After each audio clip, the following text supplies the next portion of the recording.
এটা ভারতের রাতের আকাশের ছবি, আন্তর্জাতিক মহাকাশ স্টেশন থেকে তোলা। কি ঘটছে ভারতের ওপর? না, কোনো বিরল ঘটনা নয়, এটা নেহাতি বজ্রপাতের ছবি। একটি একক বজ্রপাত। নাসার মহাকাশচারী ম্যাথিউ ডমিনিক এখন আন্তর্জাতিক মহাকাশ স্টেশনে আছেন। তিনি এই ছবিটি তুলেছেন। নাসার অফিসিয়াল সোশ্যাল মিডিয়া হ্যান্ডেলে ছবিটি শেয়ার করে ম্যাথিউ লিখেছেন, ভারতে রাত্রিবেলা বজ্রপাত।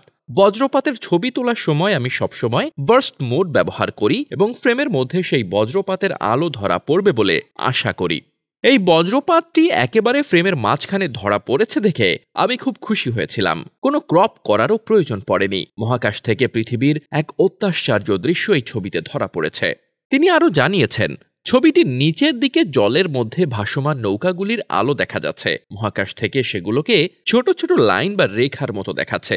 আসলে ক্যামেরার এক্সপোজার টাইম ছিল 1/5 সেকেন্ড, আর স্পেস স্টেশনটি স্থির নয়, নিজের কক্ষপথের গতিশীল। কাজেই ক্যামেরার শাটার খোলা থাকা অবস্থায় সেটি কিছুটা এগিয়ে গিয়েছিল। সেই কারণেই ওই আলোর রেখাগুলি সৃষ্টি হয়েছে। ফ্রেমের বাঁ দিকে দেখা যাচ্ছে শহরের আলো, সেটা ঝাপসা দেখাচ্ছে। ম্যাথিউস জানিয়েছেন, সম্ভবত হালকা কুয়াশা পড়েছে, তার সঙ্গে মেঘ রয়েছে বলেই ঝাপসা দেখাচ্ছে শহরের আলো। তবে এটি ভারতের কোন শহরের ছবি তা জানায়নি নাসা।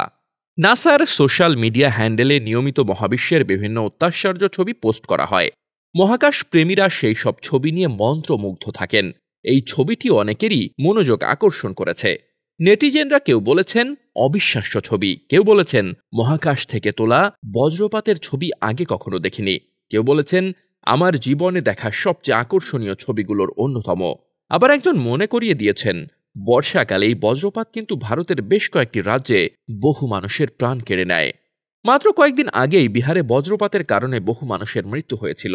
তাই এই দৃশ্য যেমন সুন্দর তেমনই ভয়ঙ্কর, বলা যেতে পারে ভয়ঙ্কর সুন্দর। Desk report, বার্তাবাজার।